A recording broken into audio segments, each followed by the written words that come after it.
एक गांव में एक व्यापारी रहता था। उसकी एक खूबसूरत बेटी थी। एक बार उसे व्यापारी पर बहुत ज़्यादा कर्ज हो गया था और जिस आदमी से उस व्यापारी ने कर्ज लिया था वो उसी गांव का था और बहुत ही घटिया आदमी था। तो व्यापारी उस आदमी का कर्ज चुका नहीं पा रहा था, तो उस आदमी ने सारे गांव वालों को जमा किया और व्यापारी के घर पर जाकर व्यापारी से कहा कि अगर तुम मेरा कर्जा नहीं दे पा रहे हो तो अपनी बेटी की शादी मुझसे कर दो। यह सुनने के बाद भी वह व्यापारी चुप रहा, क्योंकि वो मजबूर था और ये सारी बातें घर में बैठे उस व्यापारी की बेटी सुन रही थी। थोड़ी देर के बाद उस आदमी ने गांव वालों और व्यापारी से कहा कि ठीक है, मैं एक थैली में सफ़ेद और एक काला पत्थर डालूंगा और इसकी बेटी को थैली में से कोई एक पत्थर निकालना पड़ेगा।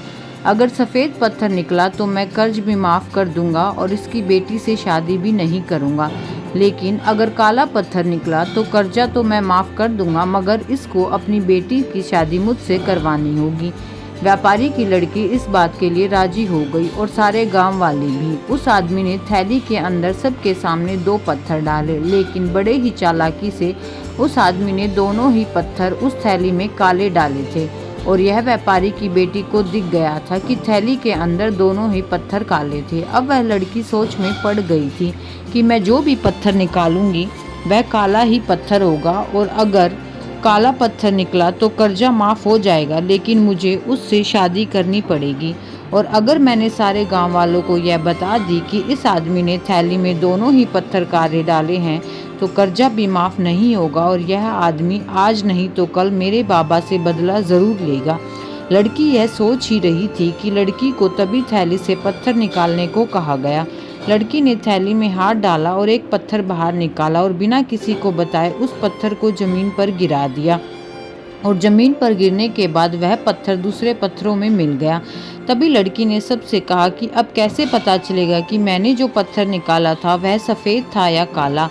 लड़की ने कहा, थैली में जो दूसरा पत्थर है उसे देखो, अगर थैली में सफ़ेद पत्थर है तो मैंने काला पत्थर निकाला था और अगर थैली में काला पत्थर है तो मैंने सफ़ेद पत्थर निकाला था और थैली में तो सिर्फ काले ही पत्थर थे। और सभी गांव वालों ने यह समझ लिया कि लड़की ने जो पत्थर निकाला था वह सफ़ेद था, इसलिए व्यापारी का कर्ज भी माफ़ हो गया और उसकी बेटी को उस आदमी से शादी भी नहीं करनी पड़ी। ज़िंदगी में इंसान कई बार मजबूर हो जाता है और उसके सामने जो हालात होते हैं उसे उसी के हिसाब से चलना पड़ता है।